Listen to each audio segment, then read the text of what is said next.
themes, we'll just go ahead and begin like this. Before we begin, we would collectively like to set the arena of the space. We will not tolerate any negative energy or communication regarding the recent worldwide protest efforts or the Black Lives Matter movements. For example, we will not be discussing the idea of all lives matter or anything in relation to this rhetoric. While we all may have innovative ideas on the tactics and methods of the next steps forward, here we will universally respect that there is no direct path to a quick fix. Like many before it, this movement may not be over anytime soon. The Producer's Edge thanks you as we are in times of high running emotion and passion. We will respect each other's opinions, suggestions, and voices. We are collectively here right now to uplift and support each other.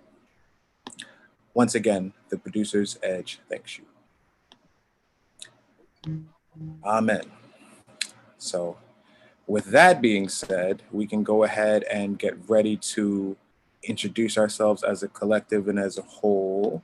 I count that we have three members of the Producer's Edge. This is being presented by the Producer's Edge. This is, I guess, the proper time to introduce. This is the second edition of What's Going On.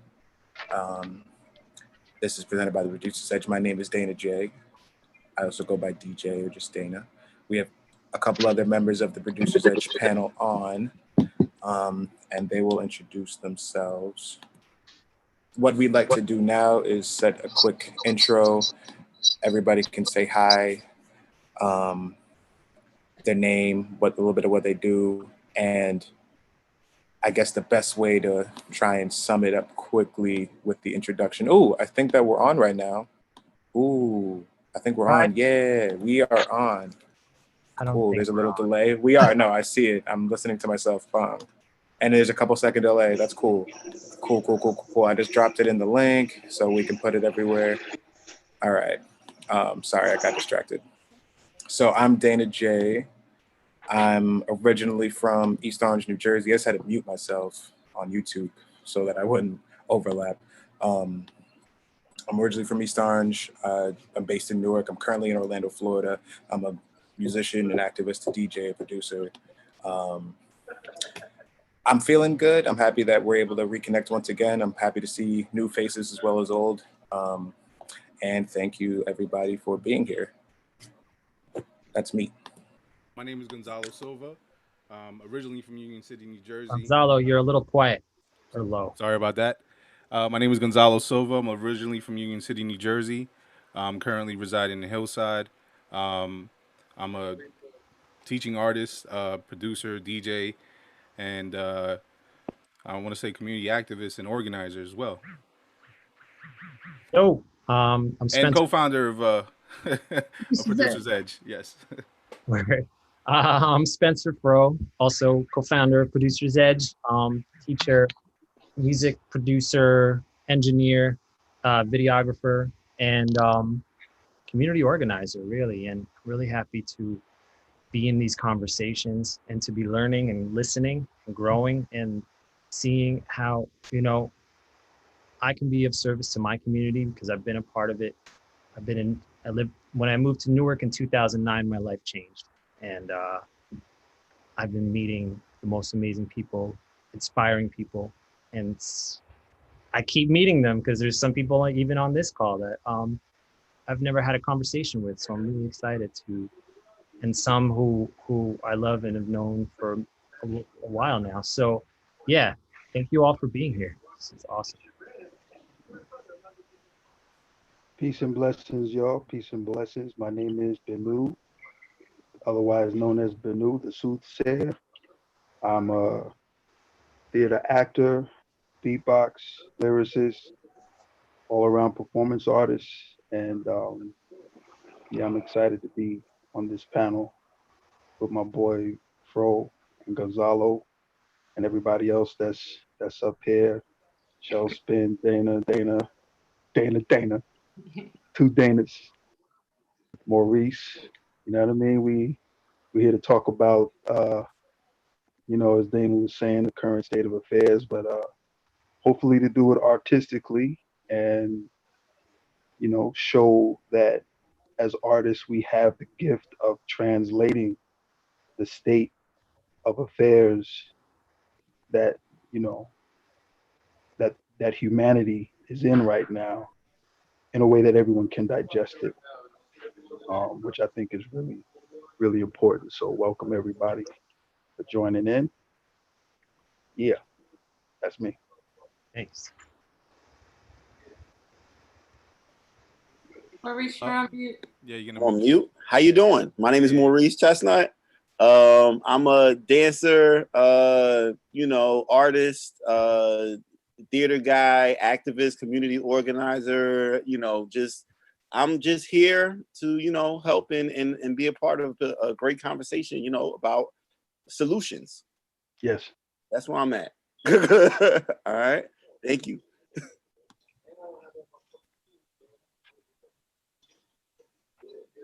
Anybody can just jump right in. All right, I can go. What's up, y'all? Yeah. My name is Shell Spin. I am a poet and DJ and an educator, a social justice facilitator, poetry coach. Those are the things I do in the productive realms. Today, I am just really excited to bring a balance of divine feminine energy to just like as a Black woman that has a very particular experience of just like the viewpoints of the world. I'm just happy and excited to be here, not only as an artist, but so many intersections and how many of them are marginalized intersections and how the voice of who is often put in the margins is very necessary to have these conversations like this. So I'm excited to be here as a big, loud, bold Black woman that's gonna be chatting. So here we go. Yeah, raw. I'm with it. Welcome. I had to do it. Wow. So Raw. we got Now we got some more folks, right? Dana and Earl. Beat. Cool. On the Hey, I'll spot. go first. Fine. I'm the daughter of the gang, if you didn't know. My name You is see it. Dana from upstairs. I am an advocate for the hard of hearing and special needs community via being a stenographer by trade. I'm an advocate and I'm an artist. I sing, I songwrite, I do event planning and producing, and I am an activist. I like to make way to hold space for people like us to just be and do what we do. And I'm very honored to be here among my community members that we've old and new. We've been developing ideas and wanting to do things like this for some time. So it's wonderful to see that out of a transformative era like this, that we're taking this as an opportunity to come together, to speak our truth, and to come up with some strategies that we can move forward with and put out there for the betterment of the all. So that's me. I'm Earl Holland, Dana's dad, owner of Earl's Cuts and Curls, established 1985. I've been a barber for 40 plus years and willing and able to contribute to the artist community that put a forethought into their events. One of the things that I'm proud of contributing to this effort is allowing you guys to have space, safe space here in the garden in Rahway. And I hope to continue to provide that for you guys. Also known as a Surgeon General, okay? Plays pool, that's what he's talking about. Welcome. Hey everyone, good to join. My name's Pham. I'm a DJ, educator, entrepreneur. I think my biggest project right now is called Building Beats. where we teach young people music and DJ production, integrating life leadership, entrepreneurial skills. Activism, I think, is a part of all my everyday life, whether it's building a new project, whether it's in the music and stuff I put out. But glad to be here and, be a part of the conversation. Yes, welcome. I'm just gonna ask everybody if when somebody's speaking, if you could just mute your call for the moment. Cool. Is that I think everyone introduced themselves. Perfect. So, Dana, what happened to Dana? I'm right here. There you are. Which one? You're at the end of my list. I got to go in speaker view. There you are. Sure, I'm here. I'm getting screenshots like a nerd and getting everybody to put the link in the bio and doing all these things. So don't mind me. I'm trying to build on this live experience. While we're here, since we're on YouTube, if you can hear this, you should like the Producer's Edge YouTube channel. It helps us a lot, and the more subscriptions and links we get, the better outreach we can have to reach more folks that we don't know, because we're planning to reach everybody we know as quickly as possible, but the network extends far beyond that. So that's the first of like 5 more plugs of that. Thank you. So thank you everybody for introducing yourselves. I guess we have an initial round of questions that everybody can feel free to put their 2 cents in. These questions, I'm hoping, will remain as close to the first week as possible over time.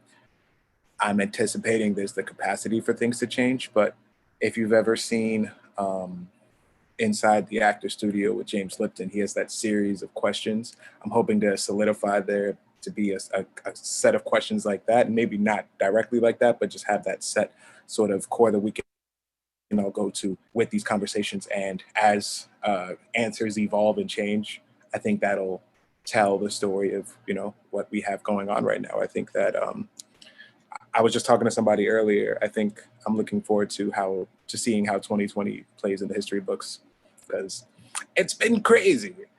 At this point, it's really day by day. Like, remember April? Where there was a whole month that just kind of zoomed past us, no plug. Right. And we don't even, I couldn't tell you anything about April, I feel like, but let alone. So I have a general question that I'd like to ask everybody. There are really a couple questions. Feel free to answer them how you will. There are a variety of voices in the digital space, so please try to allow for others to share their answers. Also, feel free, if you're watching us on YouTube or other platforms, Facebook, Twitch, we're all over a couple places, I understand, which is sweet.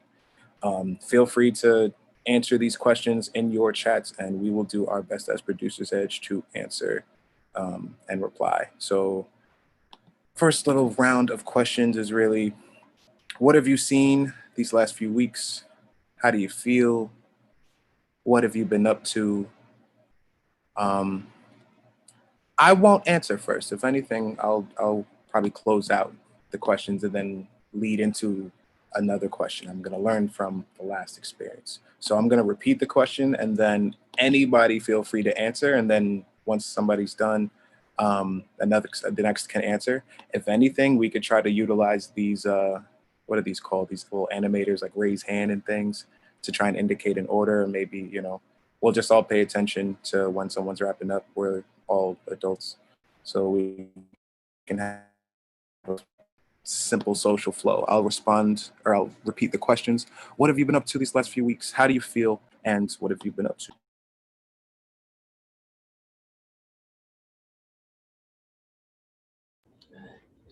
Well, this has been my first day back to work after 90 plus days. I felt like a kid going to school for the first day. The butterflies, anticipation of seeing clients that I haven't seen in a while.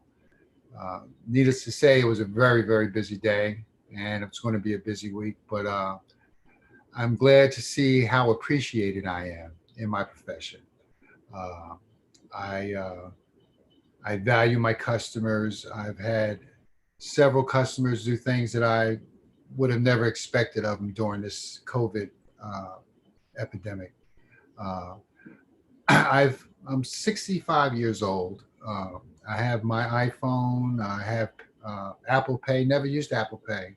So I woke up one morning and I saw that somebody had deposited $100 into my account, and it was a client who I was greatly appreciating his token and of appreciation.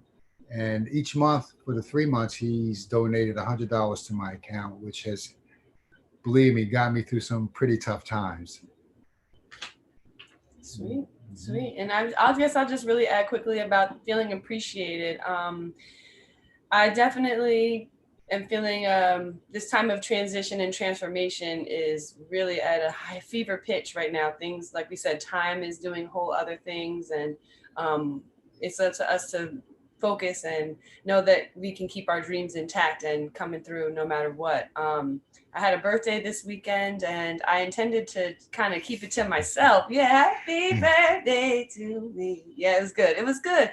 But it was good in the fact that for many reasons, I really didn't intend on having people over, and I ended up picking one person up, and then that ended up turning into something that I kind of was overwhelmed with the love at some points, and people were like, Dana, just sit down and chill and everything. And I know, being an event planner, I kind of started turning on that part of my brain, and I realized it was not time for that. So I kind of took a shower, regrouped and everything, and decided to have a birthday instead of a birthday party, I guess. But that didn't happen until like 2 o'clock in the morning. So, you know, the garden, I'm really grateful for the people that are able to make their way there. I'm grateful for, and I've just been feeling like I'm continuing to integrate myself with myself, whether that's my professional self and my creative side, or my personal self and my spiritual self, or they're both personal. What am I talking about? But anyway, just let's say all this integration and transformation is happening really quickly, but I feel like overall I'm keeping up with it. So I'm really grateful for that. And the little 2 cents of sanity that I have, I'm holding on to it. So yeah.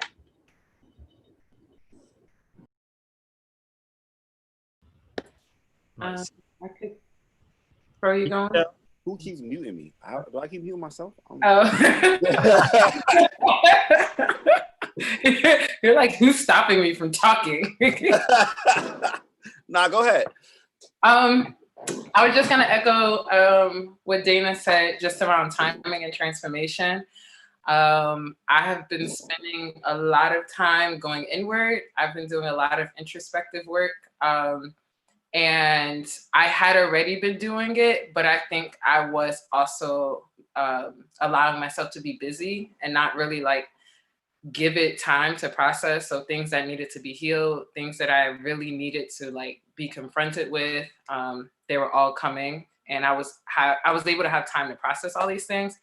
So for myself, it's been, you know, emotional roller coaster, but on most days I've been really happy. On most days that I can think of, I've been really happy.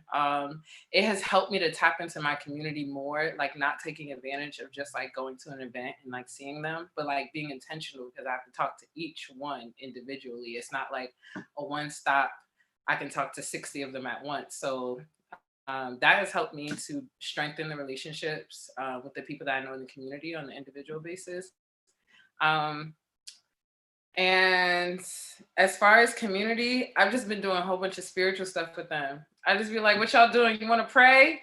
Because we could do that. I've just been really grounding. I feel like just a very grounded energy with everybody. So a lot of the work that I've been doing recently is like check-ins and meditation. That's where I've been concentrating myself, as I think that's what has been recharging me. What have I seen? I've seen a lot of healing and processing. I've seen a lot of Black people talk about things very transparently and candidly that I haven't seen them talk about, just with like trauma and like things that are coming up for them. I've seen a lot of people getting into herbs, which makes me so happy because I'm like, welcome to my kitchen full of herbs, everybody. You want to know everything there is to know about them? So I've seen a lot of people really checking in with themselves and their own health and being very intentional about that, which has made me almost like explode inside, being like, let's talk about spirituality stuff and herbs. Yeah. So that's where I've been, where the plants are and where the spirits are healing. Nice. Yeah, I could use some advice on the herbs, so we'll talk. That sounds cool. Who else wanted to contribute? What's going on with them? Maurice, Oh yeah, I was just gonna say I had to make sure I was unmuted. Yeah, I got a kitchen full of herbs too, Shells. I need to come check you out. What up? And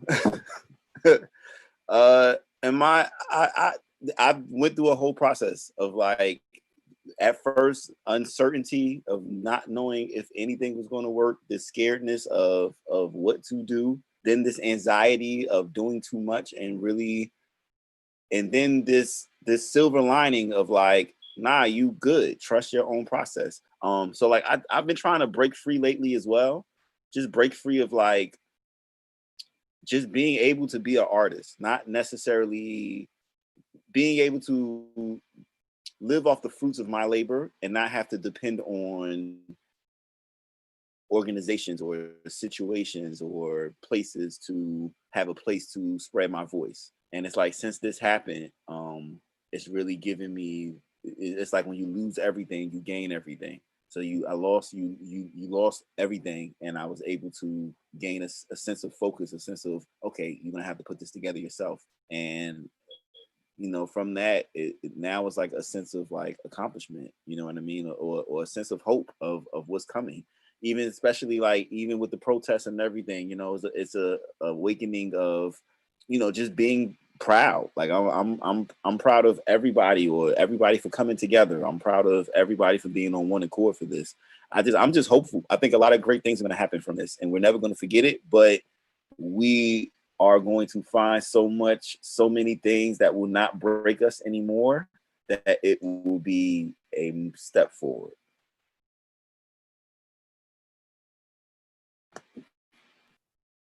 Yeah, going off of that, I've been feeling galvanized from the past couple of weeks. It's been crazy, but I think it's going to lead to a brighter future for everyone after this. More people are willing to talk about race. More people are willing to talk about oppression, and really understanding that it's not just explicit racism, but it's systemic racism that's just been built up through centuries, through decades. And hopefully, you know, it leads to conversations that end up with long-term repercussions. I'm seeing that just through the conversations I have with colleagues, but also just other places too, is people are really thinking about this similar to what happened with Me Too 2 years ago, where, you know, immediately there was the big, the women's marches, everything going on with in terms of outing, you know, inappropriate people. But from there is just the conversations that led to decisions included women. And I think now is the conversations that include Black and brown folks, people who have never had chances to be at a table, is going to happen in more places. And I think long term, those repercussions is going to help build a more equitable future. So I'm galvanized. I'm excited for that. And yeah, in general, just I went to the protest. Finally, I've been out of it just because I've been delivering food to older folks. So just trying to stay away from everyone. But going to the protest for the first time in Brooklyn, it's amazing seeing 4 or 5 different protests happening at once. And, you know, the bikers are coming by, there's people talking over here, there's a drum group over there. It felt like more than just a protest, but like a festival of protests, all with the same message and mission. So I thought that was really cool.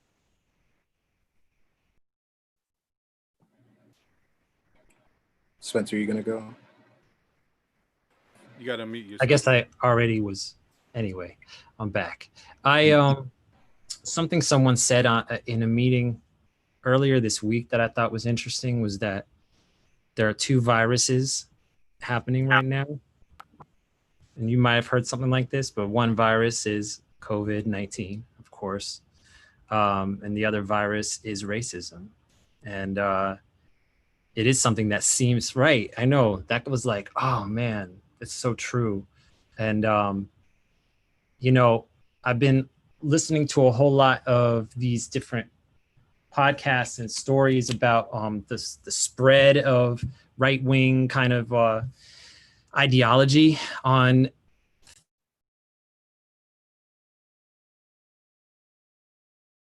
You just muted yourself. Yeah, I plugged in the wrong thing.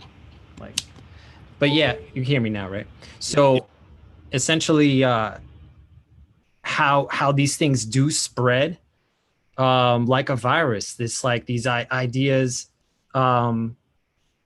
most of which are, you know, when you fact check things that the right wing, the conservative sort of media, Trump, are saying, like so much of it is incorrect, like just straight up wrong, whether they know it or not. So it's really frustrating watching. It's sort of like it feels like this virus of bad information. In addition to just like a sort of like fear. I think that racism stems from fear of like these certain people think their jobs are being threatened, or like, you know, they think that if someone looks a certain way, there are a certain kind of way. It's a stereotype.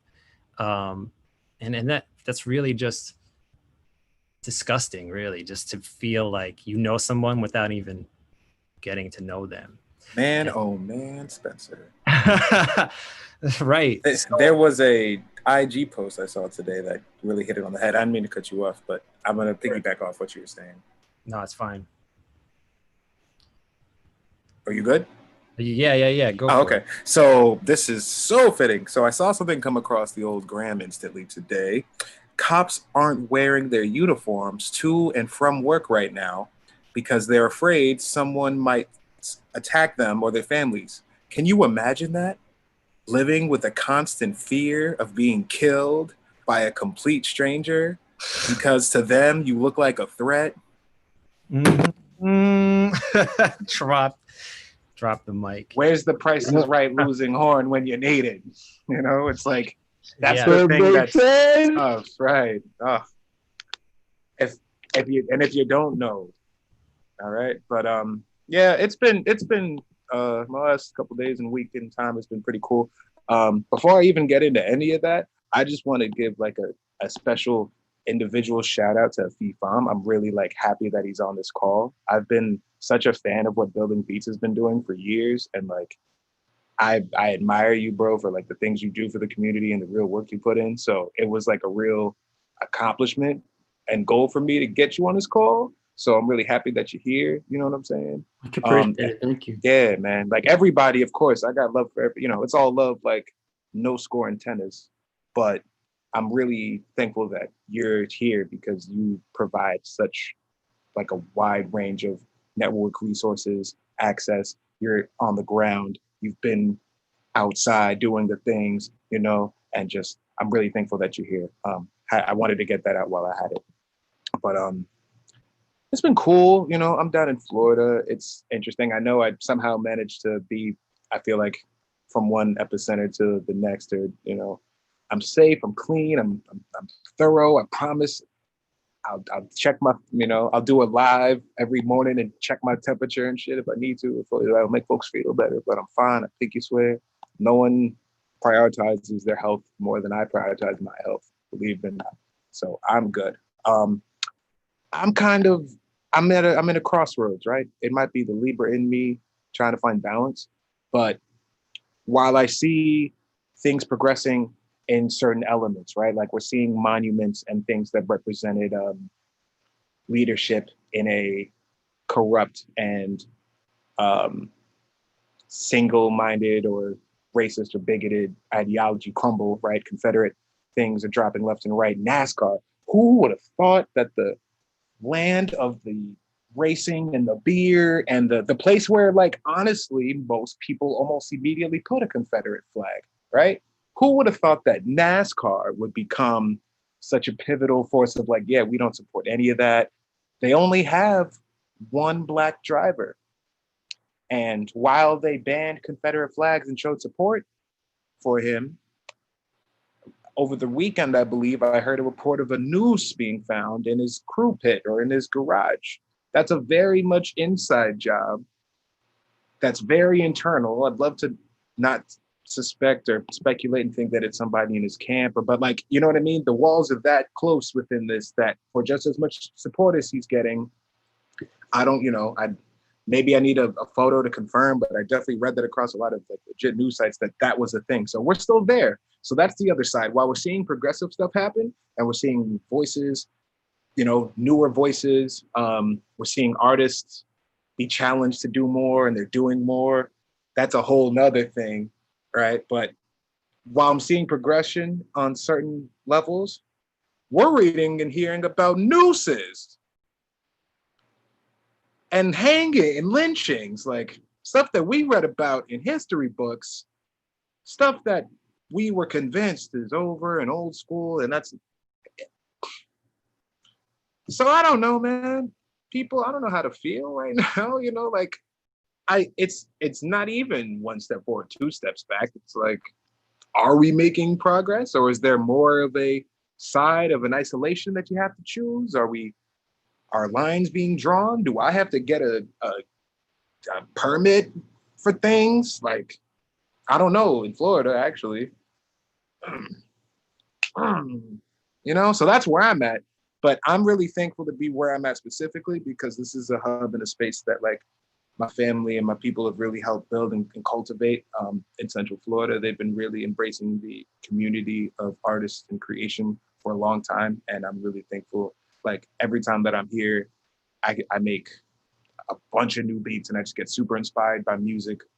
Like, there'll be a drum set very soon right there that I'm going to be jamming on a lot. So I'll be cool, keeping my distance and just trying to plan ahead. It's really hard to plan ahead with the state of the virus thing. That's how I'm going to call it, because we don't even know what it is. Everyone's prepping for a second wave. We might not even be done with the first. And I'll keep it real. I'm in Florida right now. People don't really do the mask thing out here. That just became like it just became a thing over the weekend that it's like, okay, everybody's got to wear masks again. So as a nation, we're up and down in it. There's different levels of stuff. Who knows, man? I'd rather talk about something else. I'd rather talk about all the new music that came out. This Her song, Her, that dropped. I can't breathe. I cry every other time I listen to it. I love it. While they dropped a project on Friday.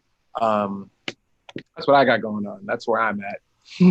Well, I just wanted to add, as far as asking the original question of what I was doing or what I've been up to.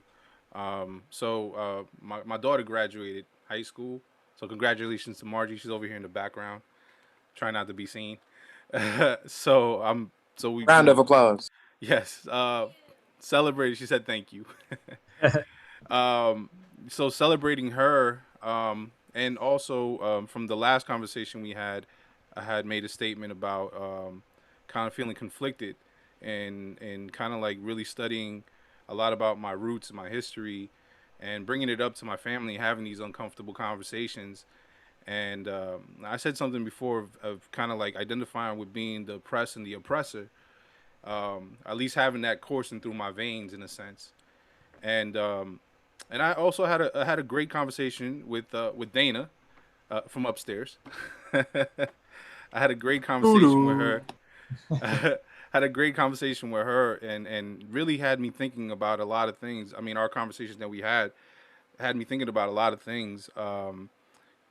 I kind of was like tearing myself up, just about figuring out a lot of these things in history, right? Just from being Hispanic, being part of that community, and understanding how a lot of that racism works, or colorism, and how all these things kind of like just are conditioning. You know, all these things that we're all going through, whether it's the people who are being oppressed or even the people who are the oppressors, they're conditioned as well. So the same way that, and I'm not at any point am I ever trying to play a devil's advocate, but one of the things that really inspired me talking to Dana was just about trying to see the humanity in people, and I think that's what's lacking, is people to be able to see the humanity in each other, and also just kind of like I said, unpacking a lot of things with my own family, and just knowing what their biases are, and really having a conversation about it, and having them understand too about some of the things that we're missing from our own history that we aren't able to talk about because we don't know. It's gone, you know. And a lot of it just kind of turns into speculation and just thinking and whatever. And that was really what was making me the most angry. But and then bringing it all back and just kind of spending some time with my daughter and spending time with her mother and that side of the family, and just kind of talking to them also, and just getting a whole different perspective and understanding, just really, it's been helping me grow as well. But yeah, that's all.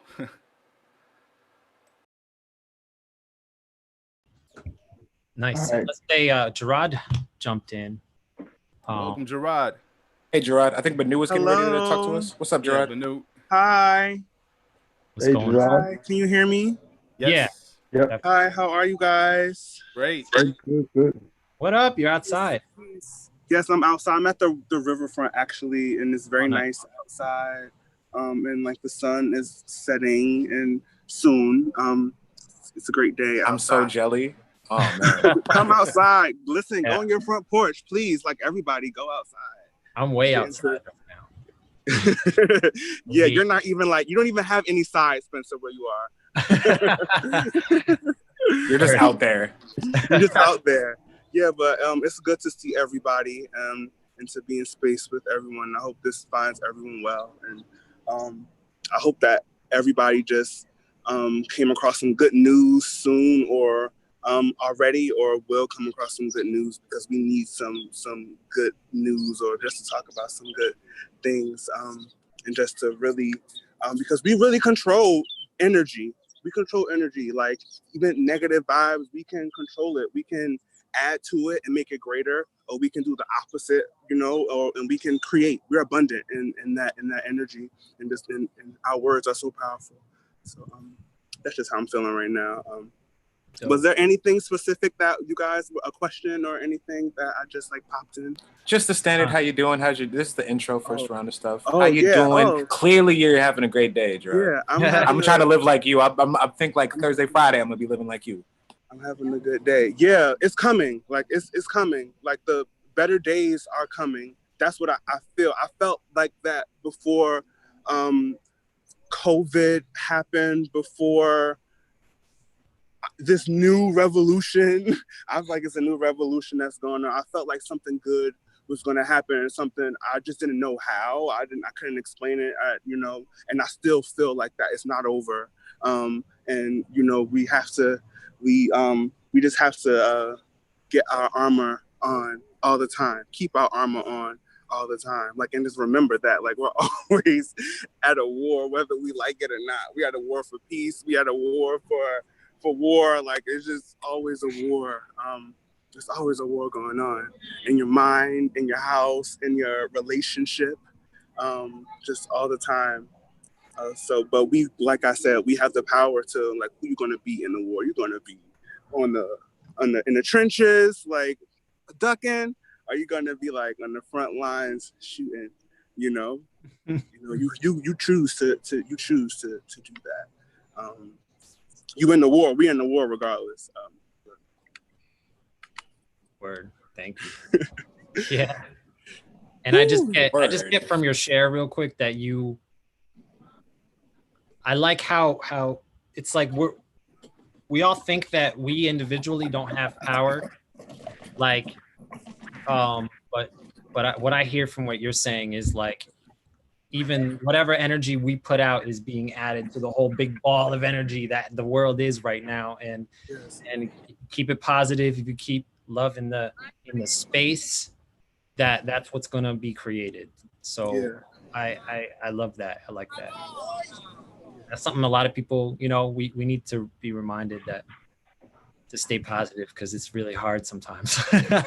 It is. It's like, where do you find the time or the space to, especially if you're just tuned in. And at this point, I feel like everyone is, because we're at home and now people, the world is opening back up now. But then you go home, you're watching the news, or every time you turn around, even the things that you watch, the entertainment, the shows that we like, they're kind of not like, oh, breathe for 10 seconds today, like, and how many hours of the opposite of breathe for 10 seconds do you actually like consume, like, apart from racial stuff, or because that's just every day, that's just constant, apart from being impoverished or whatever, just fighting, like, how much time do you really like breathe and appreciate that you're even breathing and alive? And I think that's why. Am I looking at something dead in the river? Oh no! Right after you said that. Anybody else want to share how they're doing? Brother Benu, yes. Listen, metaphorically, you might be looking at something dead in the river, bro. Straight up. Because just like everyone's saying, it's time for change. It's time for, I feel like the upheaval of truth is inevitable at this point. Like, I'm glad and sad at the same time. That's Dana was asking, how is everyone feeling? I'm glad and sad. I'm glad because this festering thing that has been happening for so long in this country, in terms of ignoring what has happened to African people in this country, is now forced to the surface. And it's kind of like, you ignore something in your house for really, really, really, really, really, really, really, really, really, really long goddamn time, knowing full well the whole house is pretty, it's beautiful, it's, you invite guests over and come and look at my lawn and everything, and down in the crevices of your basement, there's this huge pile of just truth that you need to face. And that's what the country is, that's what the world is dealing with right now, but particularly with this country. And I'm glad that it's actually happening, because it's kind of like a relief pressure valve. It's being released. And so the sadness comes in when you think of people that have become crystallized in this false truth that they have been living in, this matrix world that they may have been living in. And, people, especially artists, we are gifted with looking at abstracts and looking at different pathways and different truths that pertain to the truth. And so we're able to intuit in lots of different ways how this whole thing will play out. And I remember years ago, I was like, wow, when this shit when it finally comes, boy, it's gonna come like a Ali right cross, like blow. And I'm praying for people, like I said, that have been crystallized in this whole system. I was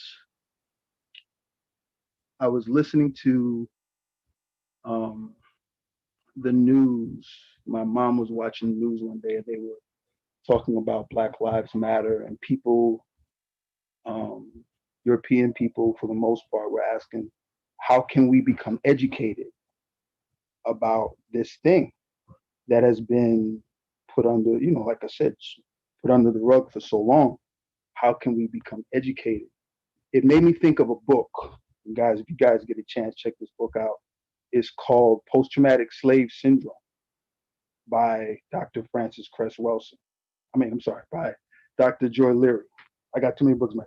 Um, she's a psychologist, psychiatrist, and she has both people, white and black, on her couch and listening to their truths, right? She talks about trauma um, from African people in this country, and she also speaks about white guilt that subsequently comes from the trauma of that had been put upon black people in this country. And so she's just putting pieces together within this book. It's a fantastic ride of understanding what has been ignored for a very, very long time. Even our people, even black people, have ignored a lot of it for a very, very long time. So the good thing, just like everyone is saying, and Gonzalo, you were talking about conditionings, um, and Show, you were talking about going in and spiritually going in um, to change, because this is a year of change, to change your conditionings. I have found a lot of spiritualists, my teachers have told me to make these changes within. It's an everyday thing. It's an everyday, just like you said, prayer is essential.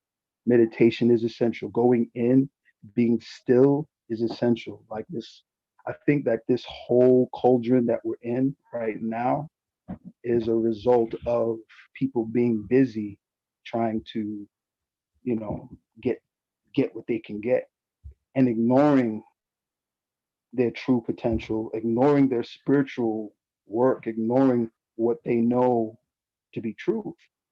Now we're being forced to do it and forced to concentrate on it, whether you like it or not. It feels like the more you ignore it, the worse your circumstances get. You don't have a choice. This year, you don't have a choice. It's bugged out. That's how it feels to me. I don't know about everybody else, but that's how it feels to me. It's like you know that um, you're supposed to, in my case, meditate, make my prayers, talk to my Arisha, talk to my grandmother every day, talk to your elders every day. Simple little things that we ignore. Pray over our food. Simple things, right? This year, like really taking gratitude to the fullest that we still have breath, that we still, because guys, listen, I think that this is just step one in a great number of steps to come. I ain't gonna get all deep about 5G and the the serum, what you call it, the vaccine. I ain't even talking about all that stuff. That's a whole other live. Okay, that's a whole other live. I'm just talking about what we can do spiritually and habitually to prepare ourselves. Um, and it's about finding your ritual, your everyday that you can do every day to ensure that you are prepared because this is just step one. It's going to be a lot. You got to think how many times have we seen a Floyd on TV and said, "Oh, it's a shame." We just turn it and we go back to watching television, chilling with our friends or whatever. Just now we don't have a choice. Now we don't have. We gotta concentrate on it now and focus on why these things are happening because it's not stopping. Just like Dana said, there's nooses at NASCAR. These things ain't even supposed. I'm like, it got to. I was like, yo, what? Super duper What? bugged out. Yeah. And it's like every day there's something new. There's something new. So to keep things positive, right? To keep things positive, as Jerrod said, like keep things light. Focus on, I think, in my humble opinion, everyone focus on your true selves. true selves. And I thank producers Edge, I thank Gonzalo and Fro and everybody for pushing me, pushing artists that are like us, pushing us to our excellence. Because if we're meant to do this thing, like let's do it to the hilt. Because people out here need to see the truth, and we're the ones that can give it to them. You know, because it's serious business outside. And Dana, just like you said, do you want to get prepared? You want to get out there? You in Florida? You want to get prepared? I got an appointment in a few months. As soon as the gun range opens up, I got an appointment because that it's real like that. It's real like that. Do I want to? I'd rather have a pen. I'd rather have a pen, really. Who wants that? But it's the truth. It's the truth. We live in a place where that energy is appreciated first, before words, before reason. It's a trip, and you don't want to have that, but you need to be prepped up. So I won't keep going. I'll fall back a little bit. I love y'all. love. You're welcome. Artistry. Oh, no doubt. No, I'm with it, man. All right. I'm with it. You know, so yeah. Man. I'm glad you're here. I think we're all glad you're here this week. Yeah, for sure. Thanks for saying yes, and thanks for speaking your mind, man. Oh, I feel like we're just getting started with Benu, for sure. It's conflicting, like we were reporting before, and I don't want to cut anybody else's time off. I'm just doing a little buffer into transition. I know that, and I feel like we all know that we're getting ready to be into some revolutionary times and some very rare, unique times. I want to take this time to remind us all, or, for those that aren't aware of this, to introduce the idea to us all that these ideals and this ideology that is being exposed and presented in its ugly truth is not just an American problem, or just within the United States. We've seen examples be ramped up all over the world. These sort of horrific examples of justice turned tragedy and policing turned homicide are not necessarily unique to us, unfortunately. Maybe they have their greatest platform here, and that maybe speaks more to what we have going on than anywhere else. I think that they're almost glorified a bit more here. I heard a term that it took me a while to make sense of. And I'm still hoping to not paraphrase it or say it the wrong sort of way, but there's almost like a addiction almost to the level of I think I heard it said to be trauma porn or something to that effect, where the visual of just the most ridiculous thing draws people. And that may not be specific to, police brutality and people of color. Maybe it is. Maybe there's a niche. Maybe there's a desensitization we've all experienced, kind of like the cleanse, like in Men in Black, maybe we all got hit with one of those a couple of different times to be able to see the sort of things that we've seen, from not only the killing of George Floyd or Ahmaud Arbery, there's no video for Breonna Taylor. And unfortunately, I believe that aids in the lack of traction that's happening with it. Also, it's a woman. Also, it's a Black woman. We'll go back to that, but I believe that the video, I'm speaking in relation specifically to the video confirmation and the video evidence that we've seen, because from what I understand, there was no body cam also for that. So there's, either.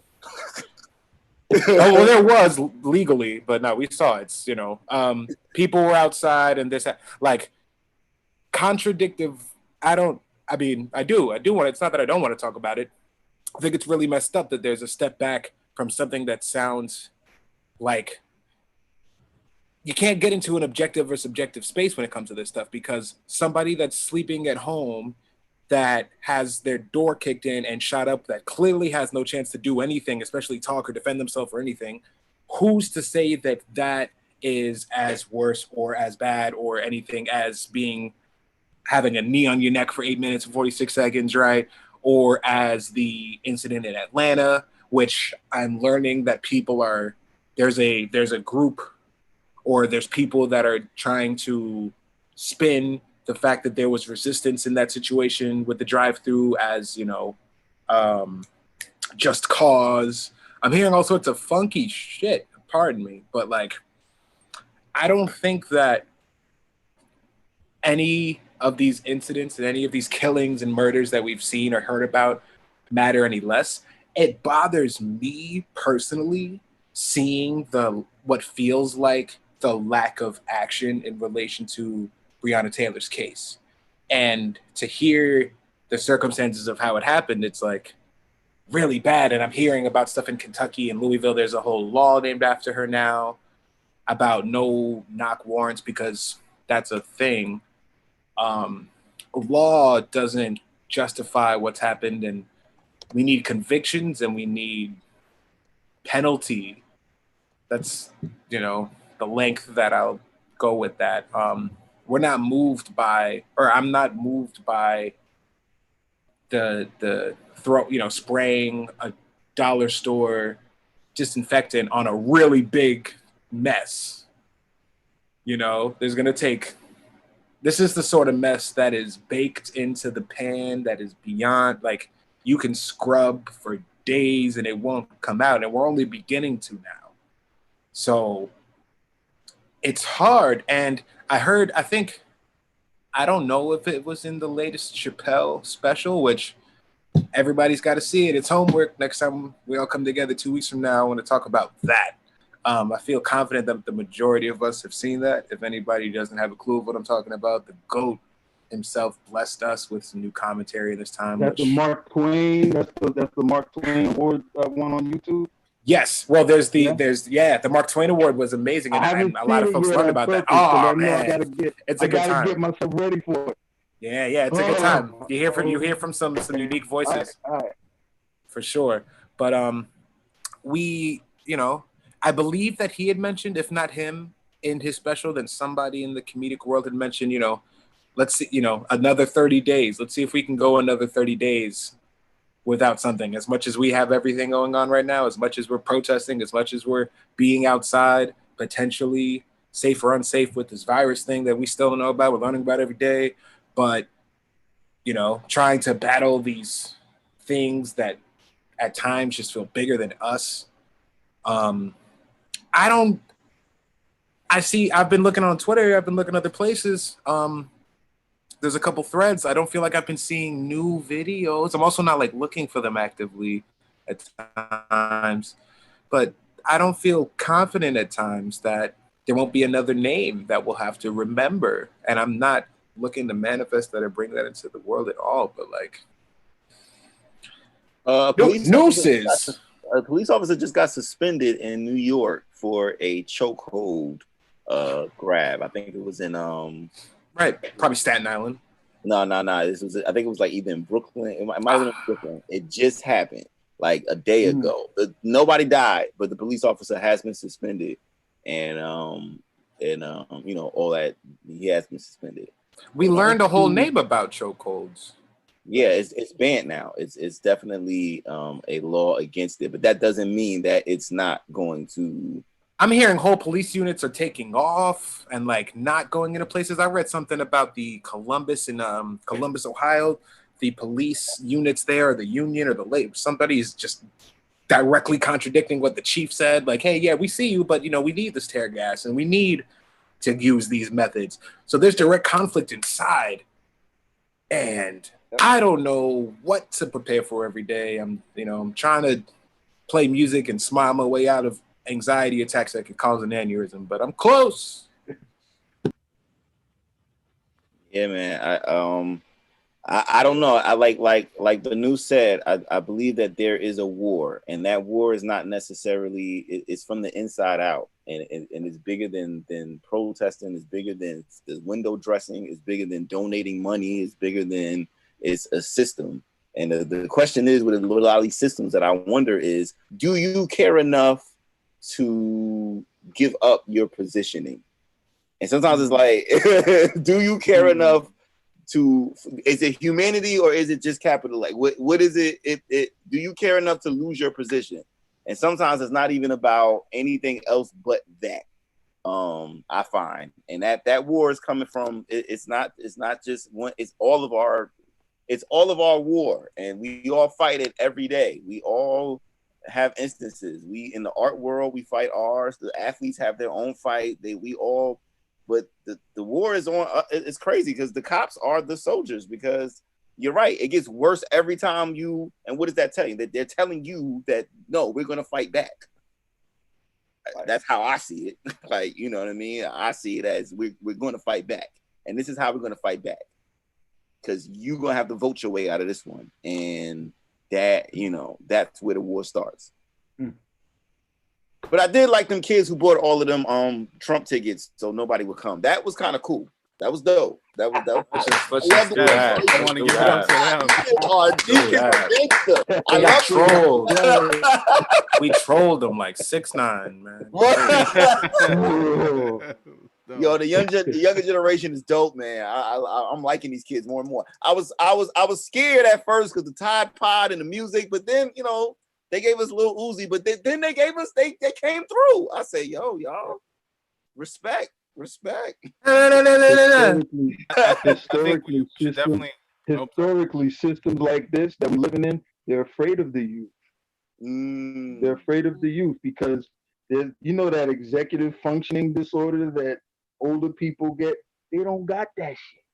So they're like that reason and that figuring out. No, they want rash results right now, and that's it. Simple. So they're afraid of that.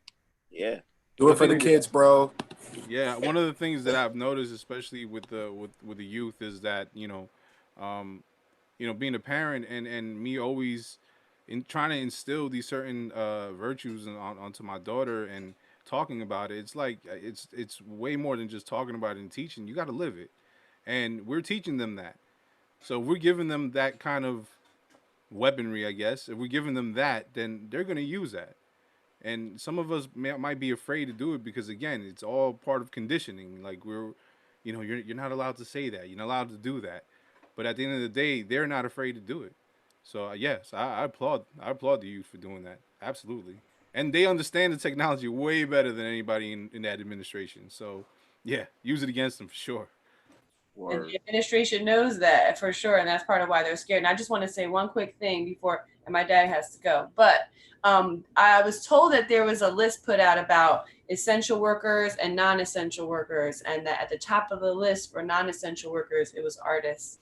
So we know that that's like reverse psychology and a reason to kind of like, put us on notice that somebody doesn't think what we do is important, but we know how important it is, and we know that that's part of a plan to make us, because in times of war, art becomes propaganda, and anything that's against the government is seen as heresy. And, we learn about these things in school. We learn about fascism, and it's worth looking up. But I see us taking this opportunity, just like we're doing right now, and making sure that we use our words as power, and making sure that, the humanity that we are experiencing is something that the next generation can enjoy as well. We don't all turn into robots. Because if I was their age when this was happening, I would be out there now too. But I see my position as where I am now, taking hold and participating on this level. So I appreciate all of you guys. And Dad, you want to say anything? Yeah, I just want to share a quick thought. A lot of people who don't know Rahway don't realize some of the things that I've come against or have been directed towards me as a businessman, as a Black businessman. As an outsider, not being from Rahway, being from London, blah, blah, blah. The one thing that I could safely say is that I give my daughter carte blanche in leading this charge and my full support because of the people in this collective that she chooses to surround herself with. Those are the things, when you guys did the art thing here at the Culture Crawl, it blew the power structure's mind out here. The black, white, didn't matter. It made an impact musically, art-wise, poetry. It's something that I'm happy to be a part of. I'm happy that Earl's Cuts and Curls is affiliated with. And with that, I will bid you a fond adieu. Thank I you. love you, Mary. Thank We you. appreciate you, Mr. Holland. Thank you so much for joining us. Thank you so much. Keep it going. Artists are essential. Yes, we need shirts and all of that. But Absolutely. Nice. I like that. We'll make sure to drop links and make sure that everybody knows where everybody's at. Yeah. Special shout out to Haircut. the people joining us on YouTube right now. I see we're in the teens. That's pretty awesome. Please share the link and tell a friend to tell a friend and get on this educated talk with some cool folks. Special shout out to Scarlett Melendez and Eric Shandroff, Marcy DePina, friend of the program, and G Silver Sound. That's actually you right there, G. Yeah. Eric Shout out to Shandroff. everybody that's Is that been Mr. E? involved. That Mr. E. Mr. E in the building, E, yes. in the flesh, in the digital flesh. Yeah, What up, Mr. he E? does that. We got to get him on next time. And DJ MD, shout out to her. Yes, indeed. But yeah, I want to throw off anybody. Hey, congratulations! You about to do the college thing? That's nuts. I remember college. Hey, So there's a song by Asher Roth that sums it up. I'm gonna say that. Man, I remember that. But yeah, how's everybody doing? What are folks working on? I know that we've been chiming in. Remember Asher Roth?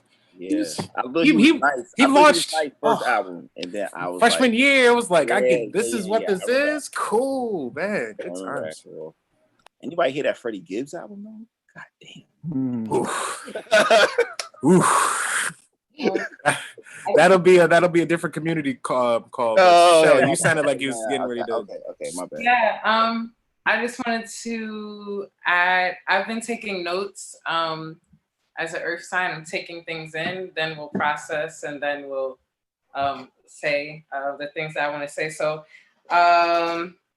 what I wanted to say about what was said a little earlier, I think with a number of people said it, was looking at what's happening now, and how I process it is that it's not that any of these things are new. It's just that eyes are opening to new perspectives. And I think what's coming up is that people are starting to actually believe what so many people have said now that there are receipts for it. And I think that's cool. It's great, cute. But also what it means to like really sustain ourselves. It really does mean to believe the stories and the experiences of every like marginalized person that's having these experiences. And also us being able to look at a lens of what is the cause and effect to what these experiences are. So this is not the first time that capitalism has been like, hey, we don't really care about like your living and who you are. We're gonna center ourselves in money. So even the quote from the Texas Lieutenant Governor saying that there are things more important than living, and that is money, and him thinking around how he can center that. So that's not the first time. It's just he was dead serious. He was very serious, but for me, like, I'll be very like transparent about it. I think I've always been like this, but I also just didn't put the words or the language to it. I know that I'm a lot more paralleled and adjacent to the work of Angela Davis and abolitionists, because for me, I don't think this takes the work of let's get some bleach and clean up the blood. I don't think it takes some work of let's clean things up or try to repair a system that has never worked. America has never worked. America was a place that was built on looting and all of these things that have always been at the detriment of Black and brown people, stealing, killing, and destroying. So at the beginning of it all, this shit been fucked up. So to try to unfuck up something that's already fucked up, it's just like a waste of that energy. So to be able to, I was just thinking of when we were talking about like we don't know what may come up that's like next, if there'll be another name,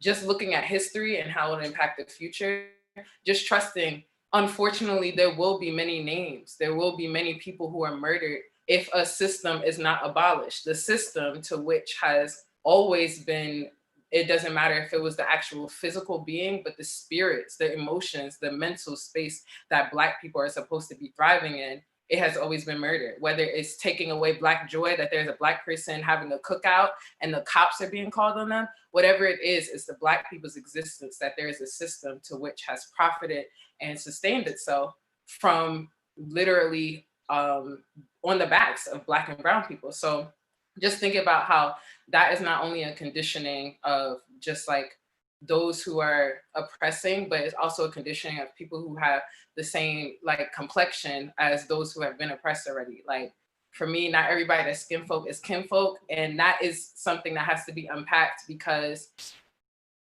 we have to do this as kin. We have to do it as a community. We have to do it as a collective. There was something that I posted the other day that summed it up better than I could, that I thought of, is that there will be no liberation if there's not liberation for queer, Black trans folk, if there's no liberation for queer trans folk, if there's no liberation for disabled Black bodies, if all of the things that create these specific margins for the experience and identities of people, if there is no liberation for that overall, there is no liberation. Like there is no work. It's just like let's focus on one thing. Let's not focus on the other. So just seeing how a lot of the uprisings have come up, it just has me thinking of like, okay, let's talk about all of it now.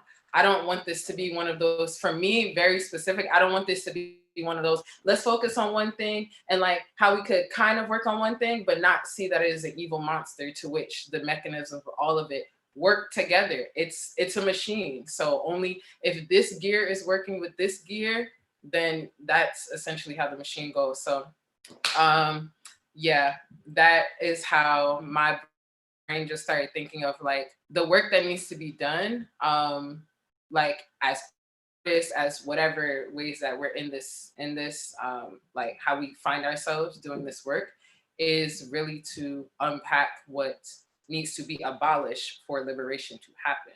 Because like we can't use the Auntie Audre Lorde is we can't dismantle the master's house by using the master's tools. So just having these conversations now, I really think that what is at our like disposal, like social media, all those things, we could use them, and we could use the tools that we have, but also tools that were built on capitalism and the oppression of Black and brown people aren't going to be the things that save us. So just thinking about like how we're going to pivot and, you know, buy land and own it all, and then from there have a lot of movement. So I think that was all that I was gonna say. We talked about crystallizing and chrysalis. Oh, this is the last thing I'm gonna say, and then I'm gonna be done for probably another 30 minutes. Y'all were talking about, Benu was talking about those who are crystallized and stuck in those ways. It also made me think of a chrysalis. I think for a lot of Black people, we have been feeding. We have done a lot of feeding as caterpillars. There's been a lot that has been put onto us, a world that we've lived in, just working, trying to sustain ourselves, trying to function, trying to figure out what America is, and just so much movement that right now it's just like, okay, everybody, get in your chrysalis phase, take care of your family, you know, Black families foundation, like, you know, take care of your damn selves, work on yourself, figure out what you like, figure out what your purpose is, you know, figure out why you're here. Because why you're here is not to make money for an oppressive system. So, you know, figure those things out, get in the chrysalis.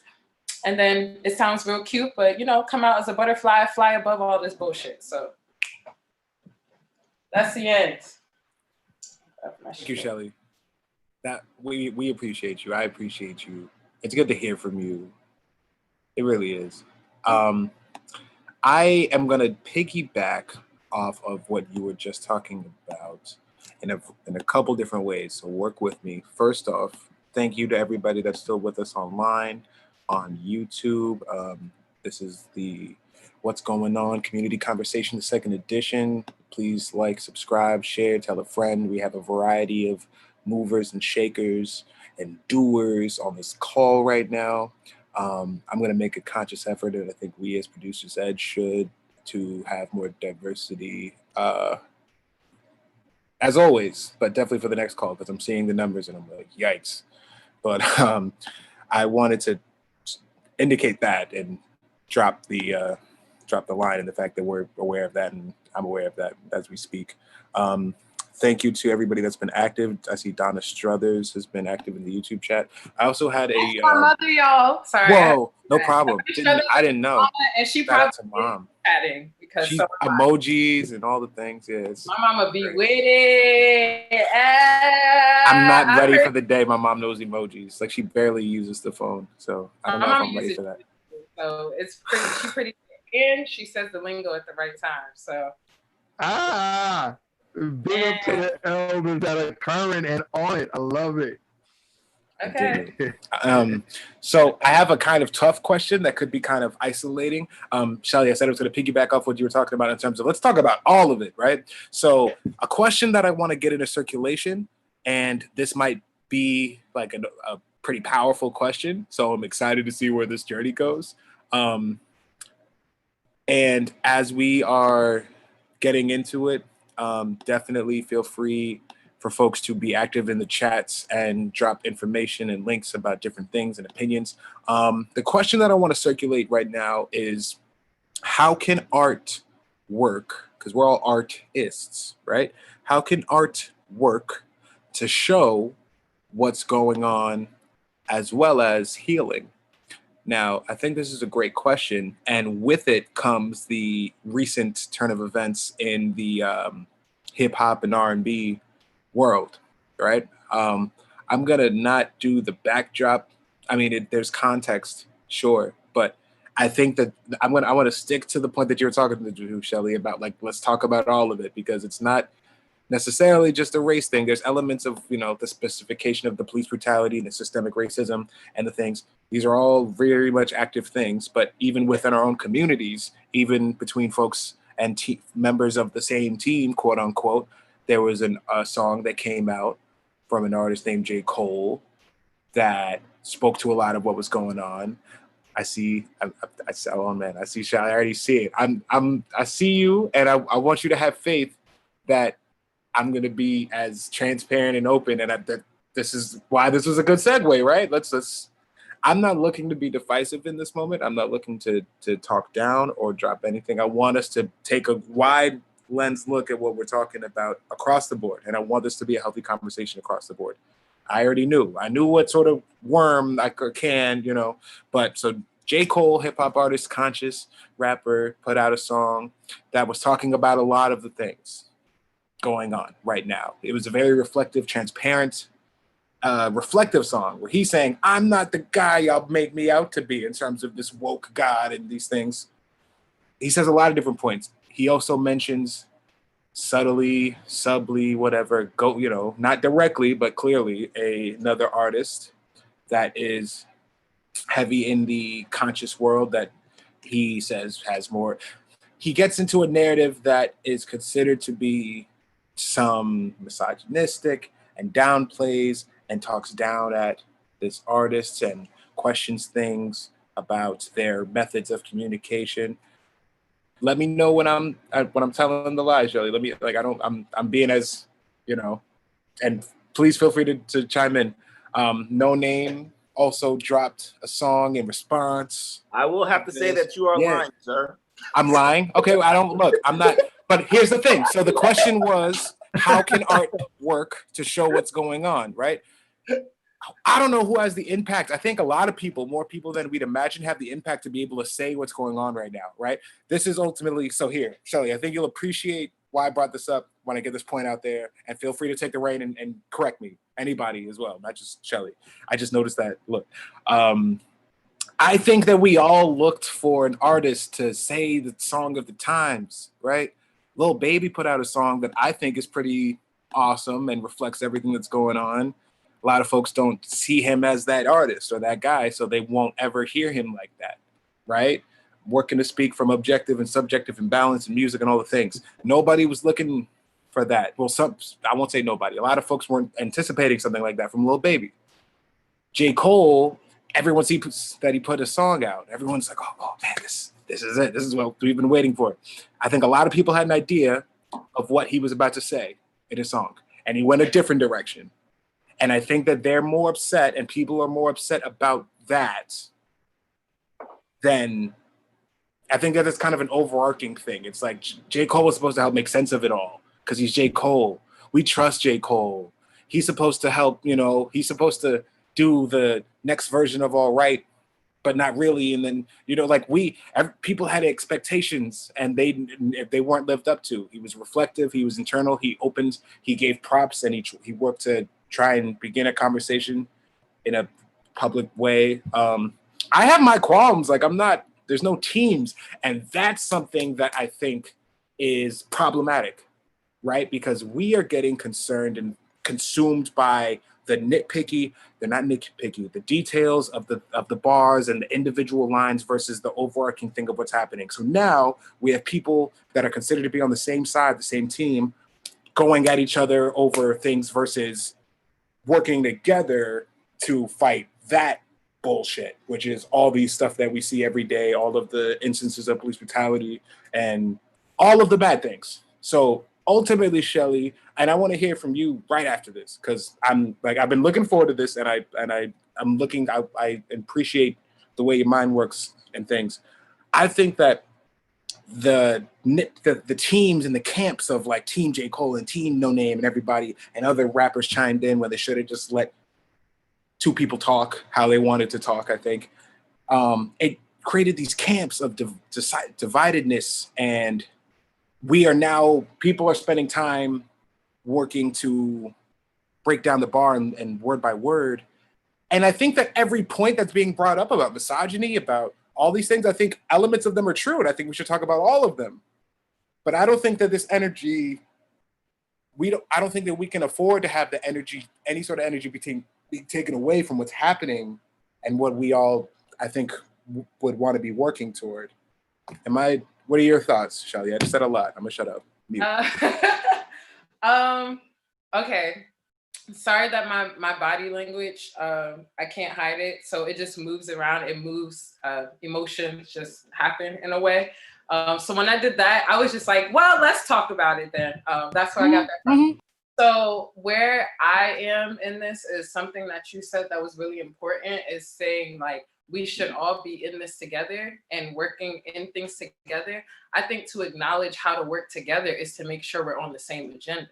I think where there are differences of agenda is how he could be, if I were to be really like transparent about it, J. Cole could be in a lane that is his agenda. That's the work that he's doing.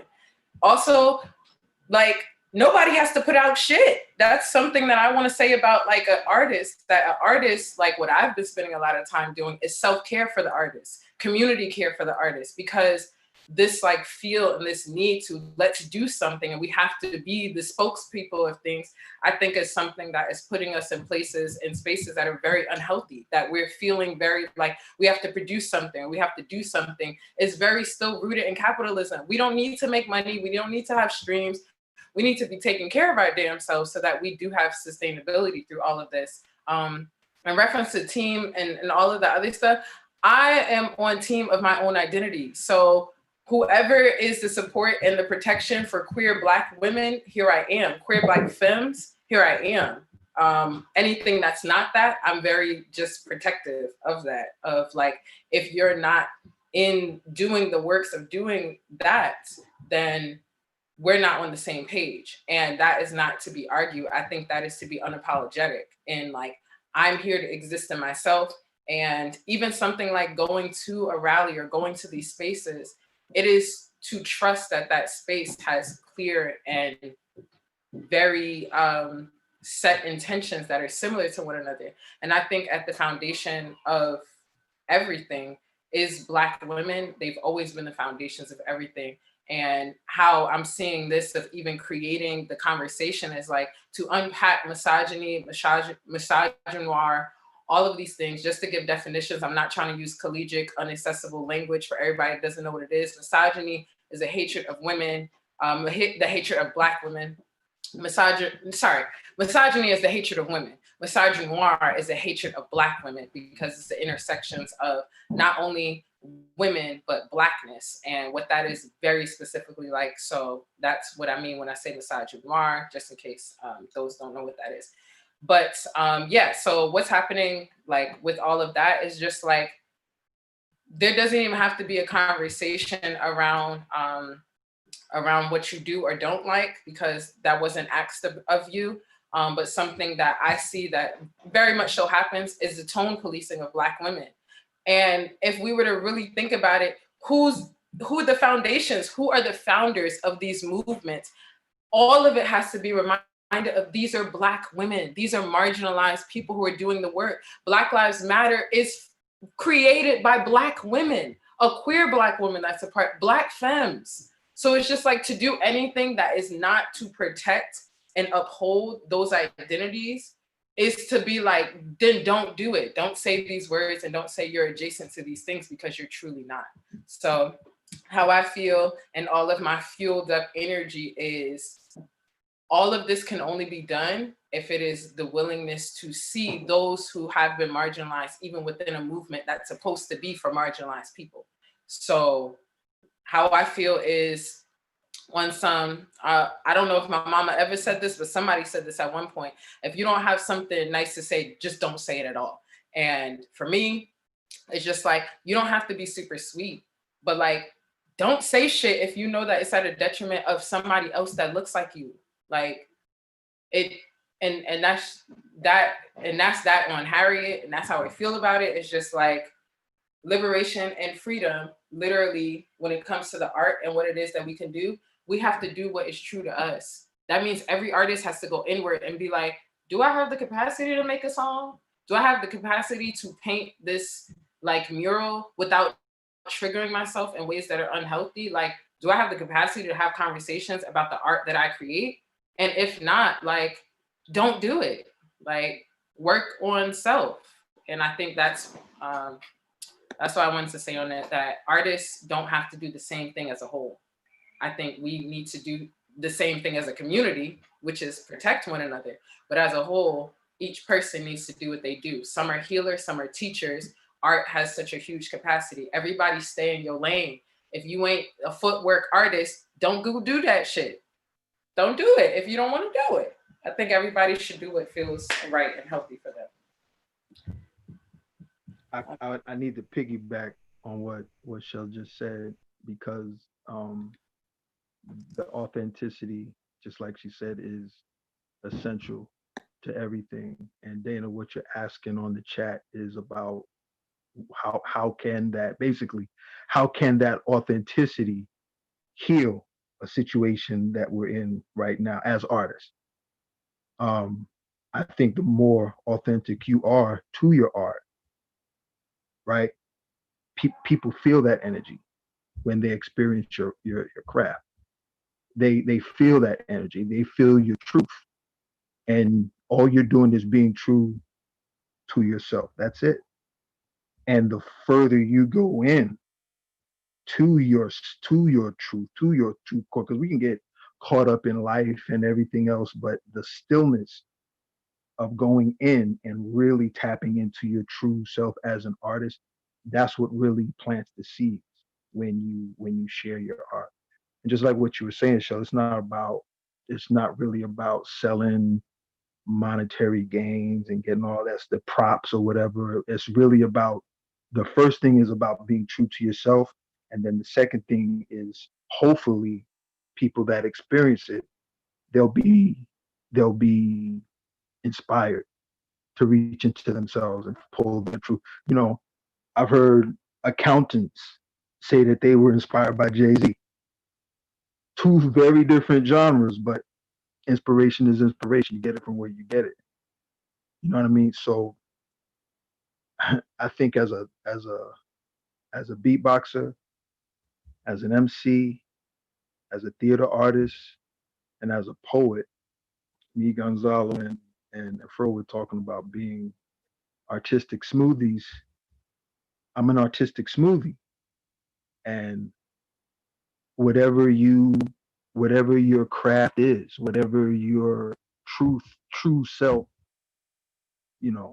is, go hard with that shit, especially right now, because what's happening now is, if you're not doing that, you're suffering for it. And that's triggering suffering for other people too. So yeah, that's my answer to the question, Dana. Like I think that we're seed planters as artists. Other people they'll force you to, you have to do things. Remember we was in school, you have to do things this way, this way, this way. As an artist, we have the ability to subtly plant seeds, whether people like the seeds or not. It's out there, especially if it's on the airwaves and we're listening to it. It's out there. So to me, you got an art, just like Lauren said back in the day, you have a responsibility for your craft. If you're an MC, if you're a vocalist, and your words are being pushed on the airwaves, and you got a responsibility for that.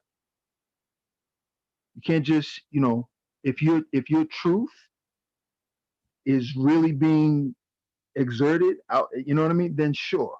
But if it's not really you, if it's really, really not you, people are gonna feel that.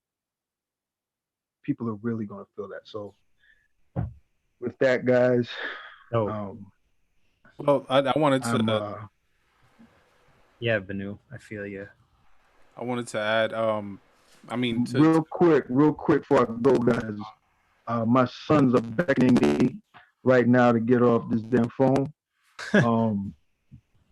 So I told them it'd be about an hour and a half. I wasn't sure how long it would be, but I told them.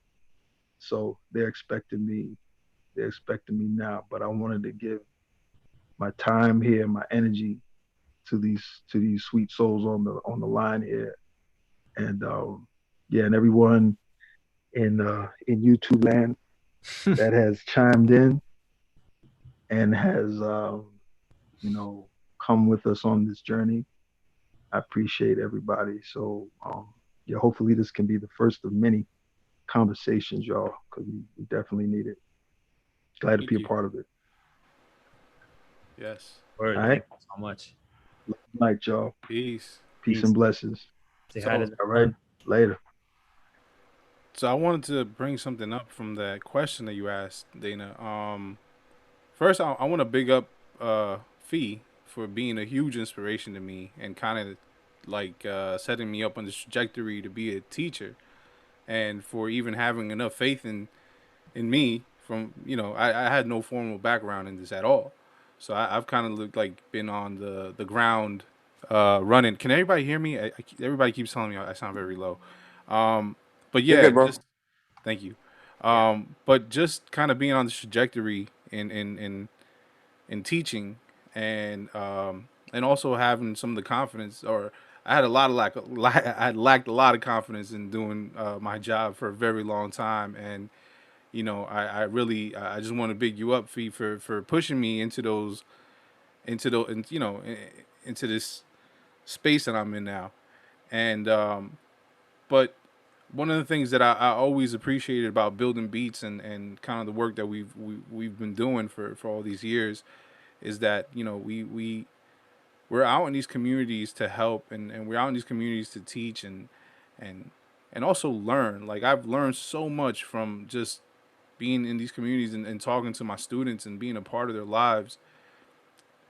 And I think one of the things that I appreciate as far as the healing part is just kind of like demystifying what these arts are or what we're doing, and giving it to people so that way they can also have a voice. I just what I want to ask Phee specifically is like how has this been treating you? I don't think this is something I've ever asked you in the many years that I've known you. So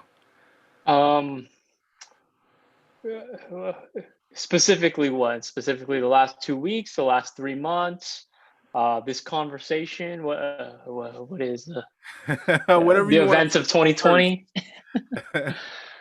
I feel like 2020 has just been a roller coaster. In terms of how it's been treating me, I've just like everyone else, I've had my up days and my down days. Personally, I'm doing great.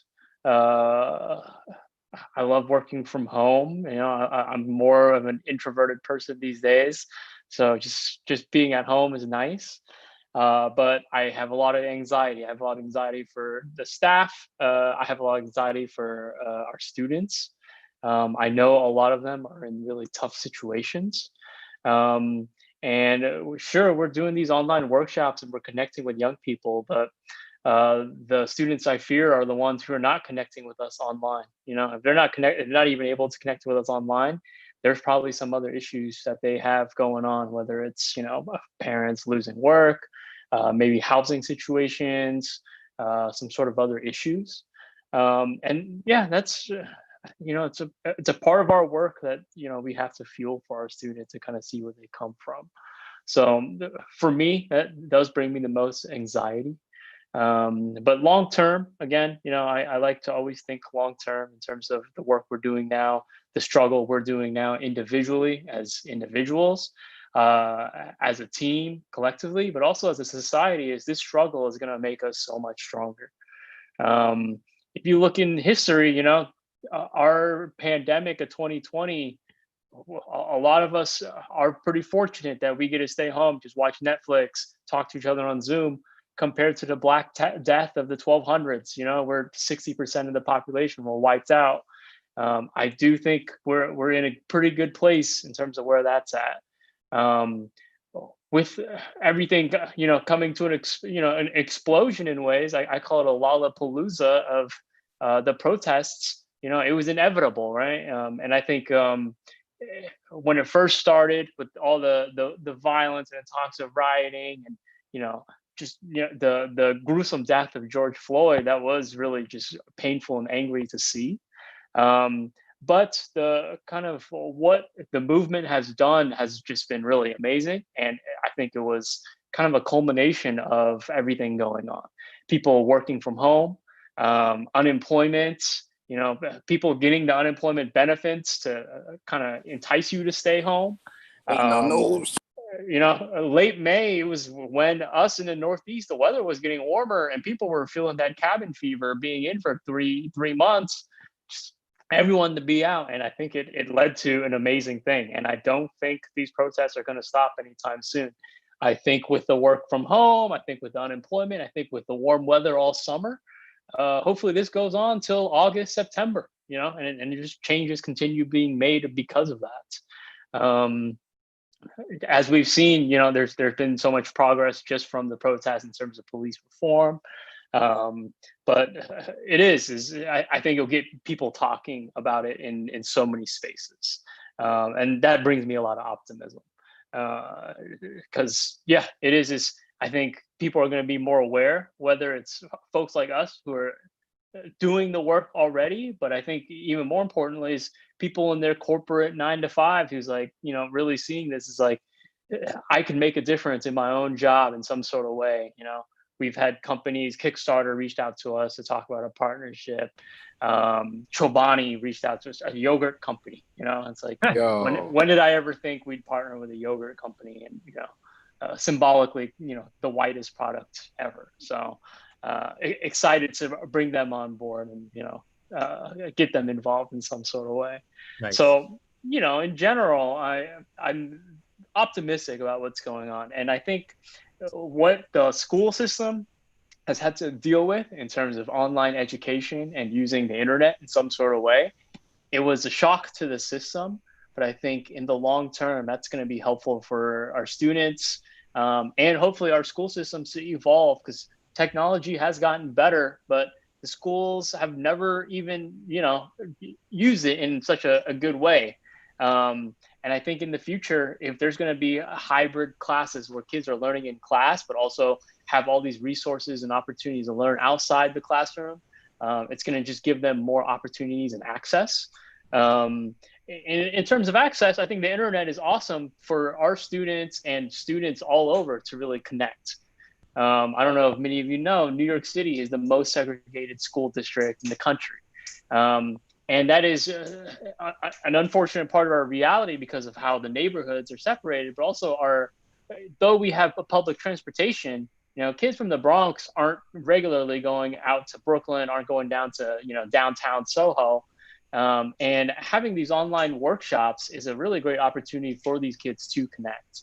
So I think long term, the communities that develop online, whether it's through just Zoom or Google Hangouts, but also TikTok, Instagram, where the kids are at, is they're going to connect to each other. And I think that long term will invest in their own social capital.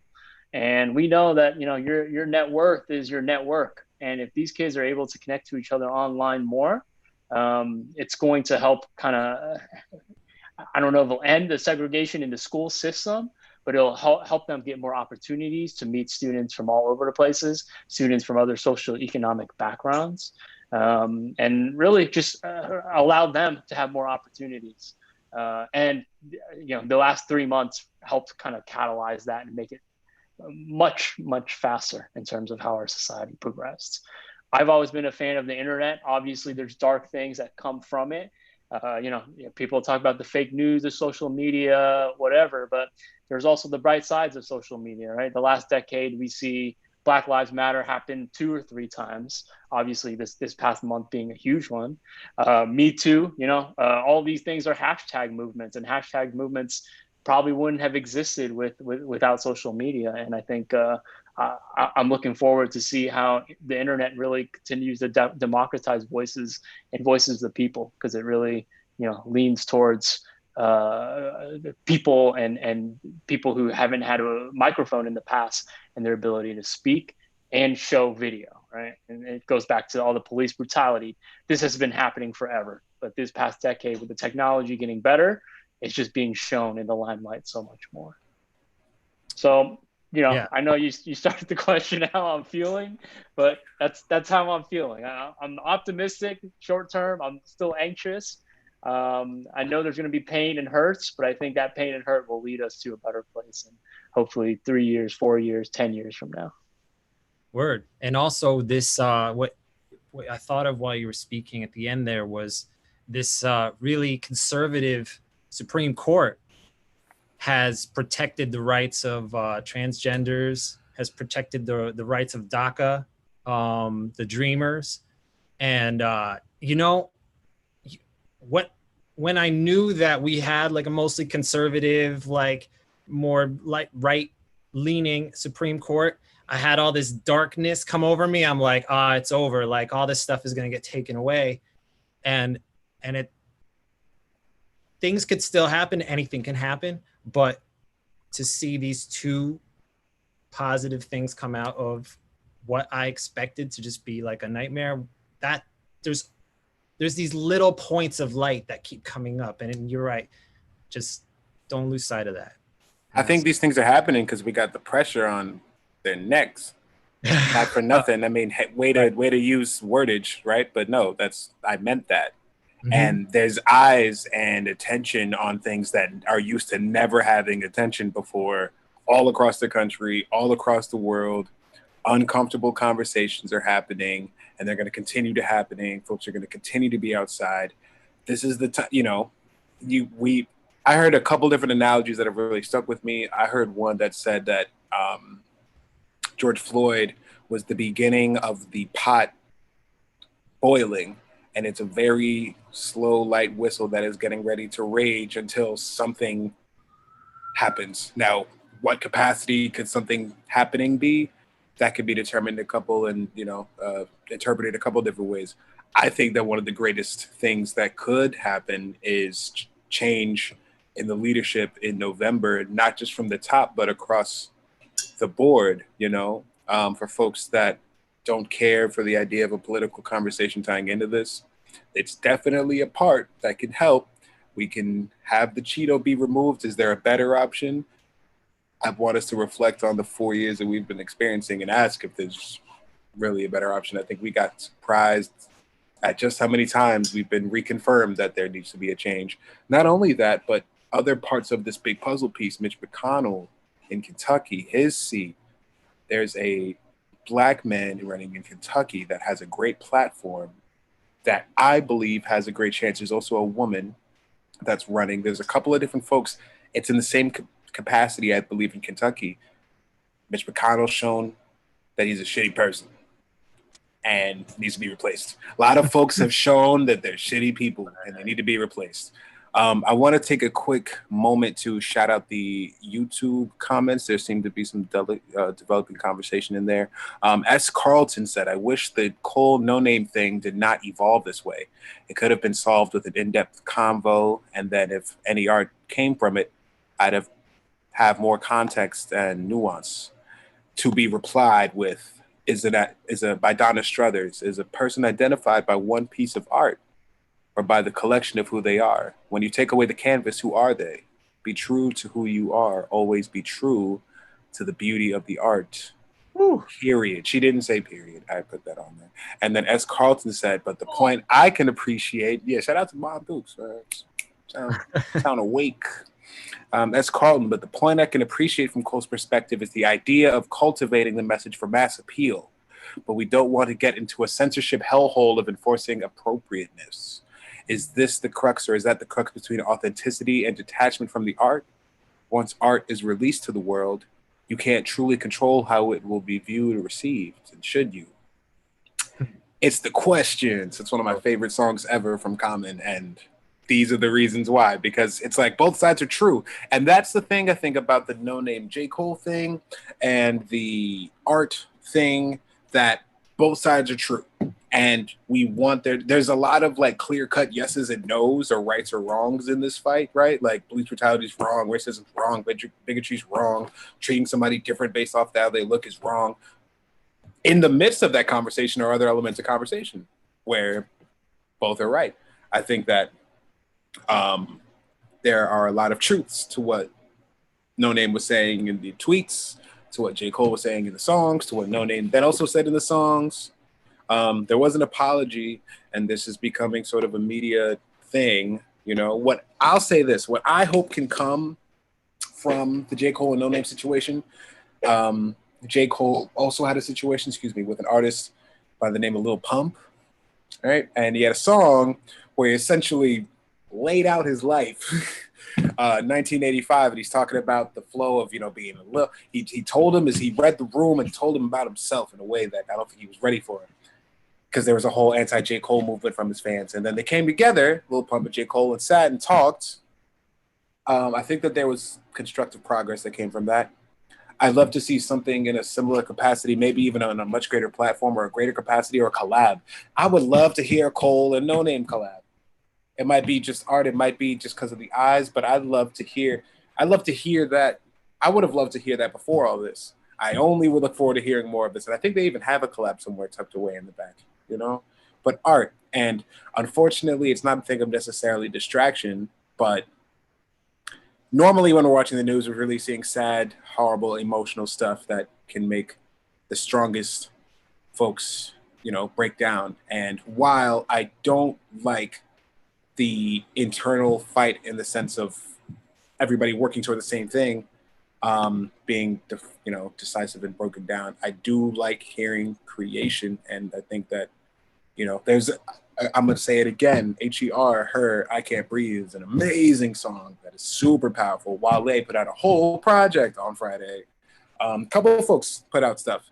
So this is the artist battle, or the artist balance, right? We got to take being able to speak on, or being able to receive messages and songs and anthems of what's going on, with people fighting their own battles and trying to figure it out, maybe for some selfishly in this space. I'll take all of it. I'll take all of the arts because it's helpful.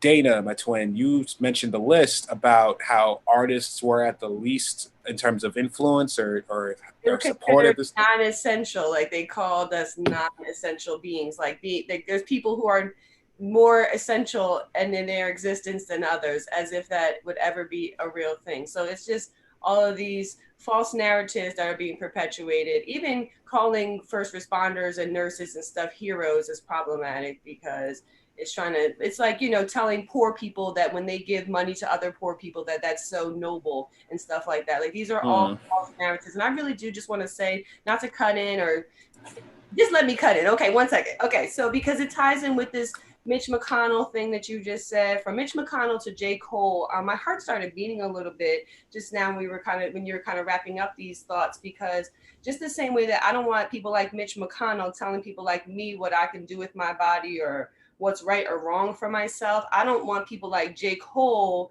telling me as a woman. It's a different having an opinion. And I feel like I don't know that much about J. Cole. I don't listen to a lot of popular music because I listen to my friends. Shout out to Bill's Egypt, who has a new single out. I would like y'all to listen to her stuff. Go on Bandcamp and look up BILLZEGYPT and listen to her music, or go listen to Taj, TAHJ, and look up Feel and fill your spirit with those kinds of energies. That's where I be at. But what I'm trying to say is that it seems like J. Cole has an issue with telling other people about themselves. And I think that we create the strongest arguments when we keep our comments personal. It keeps us from judging others. And I don't like to dive into conversations about dichotomies and who is right and wrong and what is the truth, because I can get real meta real quick and then I just end up off of the topic and talking about something philosophical. It's like Monopoly. That game never ends. It's like somebody's gonna slap the board and just yeah. Semantics and all of that, because this is part of why I'm so obsessed with words and stuff, because I feel like we can never get to the bottom of it. But how I fight my war, and I think we were talking about before about tools of war, I think we're fighting this war with our hearts, with our heart first and last and all of that. And just to finally wrap up my whole spiel about that, I think this is all about false narratives being broken. I think as far as the racism portion of things, like some people, the people that are quote unquote in power, have been given a false narrative that they are better than others. And we've been given a false narrative that our history starts with slavery and then it skips to the civil rights movement. And then we just have Malcolm and Martin to talk about Barack Obama. Yeah. But at the top of all this is just that, like we said, how the year started, and the fact that humanity and animal and plant life, the world, the water, when COVID first happened, we were talking about how awesome it was that the air was clearing up and the water was clearing up and things like that. Those issues still stand amongst and concurrent with the racial and cultural issues that we're having, concurrent with the identity issues. If I'm having my own personal identity crisis between being a stenographer and being an artist, and then being someone in a Black, raised in a Black owned business, and having that word kind of be co-opted and everybody militarizing Black owned businesses. For me, my Black owned business is something that, features, and my family has always taken pride in, catering to all different types of hair and, people with special needs and things like that. And being a community oriented business is what I'm glad that my parents have raised me with, those type of values. So, I know I kind of touched on a few different things there, but the most important part to me is that we keep it personal. And I think that goes back to the artist part about it. And that is where our truth lies. And that is, so our heart and our minds can be in contact with each other and in alignment, and we let the heart rule instead of the mind. I think the mind is what is getting out of the power. We're kicking that shit out of office, and we're putting our hearts back in the central place and putting God, in my opinion, or your own higher power first, so you can see straight. But that's just me. So, all right. And Dana, what's your social media? My social media is at Instagram. It's LE_GAMUT, and I will be refreshing my digital assets in days to come. So spot me, and I love all of you guys, regardless if you see me on there or not. Would you mind sharing Taji's Bandcamp as well? And I don't have a Bandcamp right now, but you can go on Spotify, Apple Music, Tidal, and X, Y, and Z. And her name is Taj, TAHJ.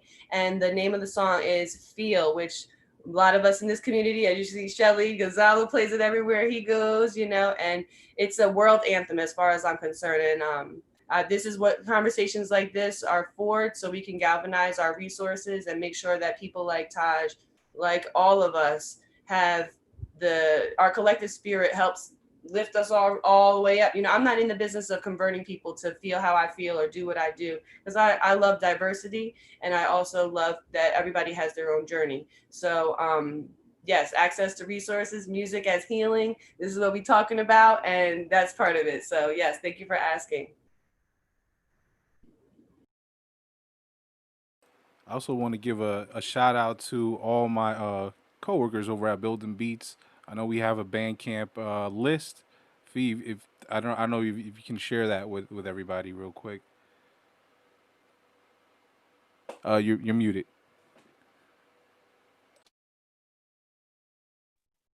Cool. I'll add it into the chat box. Yes, happy to share independent music for sure. I might have some things dropping Oh. soon. Oh snap! Yeah, I got 2 music videos coming out. I'm gonna do like a watch party. So watch for my watch party. I'm trying to get everyone involved in the creation of them together, musicians and video animators. Got a couple cool videos coming out. So yes, like I heard on this call, like we got to go hard. I think that was Benu. Artists got to go hard right now, and just yeah, that's been a theme about what let's create something amazing and put it out there and have some circling, what is it when you throw the pebble into the pond? Ripple effect. Yeah, the ripple effect. So bars. Right now we're rippling onto each other. I know it sounds a little weird, but that's what's up. Every other Monday we're doing this conversation. I'm so excited. This is the second one, and there's more to come every second Monday. So in 2 weeks, we already have several people for the next one, because people are realizing that this is an important thing to do, to really talk it out with people who we, yeah, I don't know, whatever we are for each other. I think that I'm really excited for these every week. And I'm totally for, I hosted the first 2. I'm totally down to have somebody else within Producer's Edge, somebody else, period, help host. Shell, you're like essentially, you are, Producer's Edge fam. So like, I'm with passing the rock, the baton. I want us all to feel like we can lead this conversation. This whole thing came from us trying to figure out time in the calendar of workshops, because for those that don't know, the Producer's Edge is a network led by Spencer Fro, whose name is the Producer's Edge right now, and Gonzalo Silva, and me, and a couple other folks. Shelly's part of the Pham. We do workshops, and we are honestly in a boat that a lot of people are in the sense that we've got stuff lined up. We're ready. We're going to be working with a whole bunch of different folks, schools and different places, but COVID, so it's all virtual right now. And this journey has been able to come together and bring us all closer, and we've been able to expand our networks, our resources. We've been doing lessons and workshops. I think that I have one Wednesday. Wednesday, yes. It's this week. Okay, so this Wednesday, I will be helping lead the workshop on Logic Pro, the sampling part 2. Yes. Yeah. So Wednesday. So Dana, you heard Wednesday at 7. That's when that'll be. So heads up for everybody. Yeah. Pen it in. It's not changing. And whoever else wants to be a part of that, it will be Phi. And it'll be all over the place. Is that through Launch Global as well? Yes, it is. Awesome. Workshop Wednesdays. Workshop Wednesdays. Also want to give a shout out. Well, Fee, you're here. Give a shout out to the work you're doing. With building beat stuff. Yes, absolutely. What is building beats, man? You're clearly a boss. You do great things. We just want to know. I want, put us on. It's so nice meeting you. For real, I don't. You're kind of a goat, like, you know what I mean? I was not playing when I said this is a big deal, for real. Like a lot of, you know what I'm saying? For real. We've been doing work in after school programs, community justice centers, homeless shelters all throughout New York for the past 7 years now. I think before COVID, we were working with around 400 kids every week. Throughout this time, we've been, moving over to the online space. I think we've had over 2,500 students sign up for our classes online, whether it's through our free classes, through a platform we built called Baby Connect, but all our young people in New York too. We've been trying to just continue allowing them to be creative and not just be creative, but really connect and process this time, because it's still very traumatic. It's a crisis of a health crisis, economic crisis, racial inequality crisis, and really just being there for our young people has been our biggest goal. And yeah, it's hard to process for everyone, for our students up to the staff. And I think the staff, they've been really resilient. It's been really sweet to see them continue making music, connecting, and really being there for the students and being there for our community. So that's the work we do in a nutshell, and really what we've been doing in the last couple months. Yes, I'm so down with that. Thank you, Fee. Thank you so much, man. Producer's Edge is just like, so glad that we have big brother organizations like yours to see like the impact that can be created from what we're doing, from sharing music and the arts, and these conversations really does and can have an impact now and later down the line. So thank you for that. For sure. Yeah, happy to finally partake in a Producer's Edge event. Gonzalo and you guys have been doing it for a while, so it's cool to be involved finally. Nice. Definitely. Appreciate you, man. Word. Well, I think it's about that time to start wrapping it up for us too. All right. Let's make sure to drop all the socials for everybody. I think that they're in the YouTube chat, and this would be the only place that people could really see it. I think, right? It's on a couple different places. It's Facebook, I think, and also other places. No, we tried to multi-stream. Oh, we're just straight YouTube? Okay, cool, Straight sweet. Yeah, no shade. I'm happy. Let's make sure that everybody drops their ads in. We're gonna make sure to drop it in the live chat. We are really thankful for everybody that has been able to join us today. Thank you, Shell, for your mind and your presence and your energy, much appreciated. And let's talk soon about some workshops maybe, or some try to continue the conversation elsewhere. We'd really appreciate it. Thank you, Fee, and Building Beats. I admire what you all do there so much, and I have for a long time. I've heard about it from G and others, and I've been a music educator for some time, and it's really awesome to have these worlds colliding right now. Really thankful for you here. I know that the work you do impacts families and people all throughout the area, so this is like for real a big deal for me. Like what we're beginning to do with Producer's Edge, I only hope that we can get half to where Building Beats is and beyond, for real. So I'm super duper thankful. Does anybody have any sort of thing they want to shout out and do any sort of thing? We can queue up that song. Gotcha. Workshop Wednesday. Please once again follow Producer's Edge on YouTube, Facebook, Twitter, Instagram, all the places. I'm Dana J Daily on IG and Snap. I'm Dana J _ on Twitter. Dana Johnson on Facebook. I just put that out there, so hopefully I'll hear from some folks. That's it from me. My laptop is on 1%, so it could abruptly die at any point. I just want to say, oh man, I am just grateful to be here in the space, and we'll definitely be continuing the conversations. I will say for anybody who's listening or here that my social media is Shell Spin, and I'm going to be posting resources there, and probably only there, as just doing the labor that has been asked of many Black women is like, give me the knowledge, tell me everything. So I'm gonna post resources on my social media, and instead of free labor of asking somebody to give all the information, everybody can read the books and do the work themselves.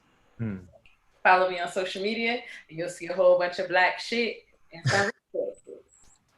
Thank you, Shell. Love you, Appreciate Shell. you. And shout out to everybody else who joined us on the call and had to leave early. So shout out to Maurice Chestnut, Earl Holland, Dana Holland, Benu. So yeah, everybody. And for Fee was sticking with us to the bitter to end. the very end, man. You are appreciated. Takes me back to the 2A days, man. We're always the last ones. The early days. Yep. Oh yeah. To the end. And let's not forget, who is it? S. Carlton, Donna Struthers and Scarlett, right? Scarlett Melendez. Melendez. Thank you all. Eva, Thank you, Eric Sandrov. everybody. Yes, Eric thank you, everybody. Sandrov, yes. Yeah, Marcy was on as Peace. well.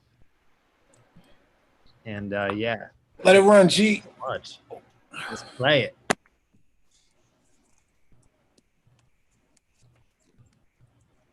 Is it playing? Oh, G, not just a cue. Play the song. Technical difficulty. There we go. All right, peace out, y'all. Peace out. Thank you, Fee. Peace. Rock.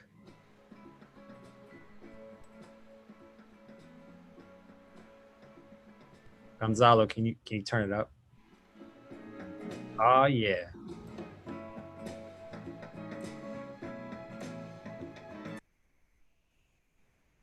And it's gone.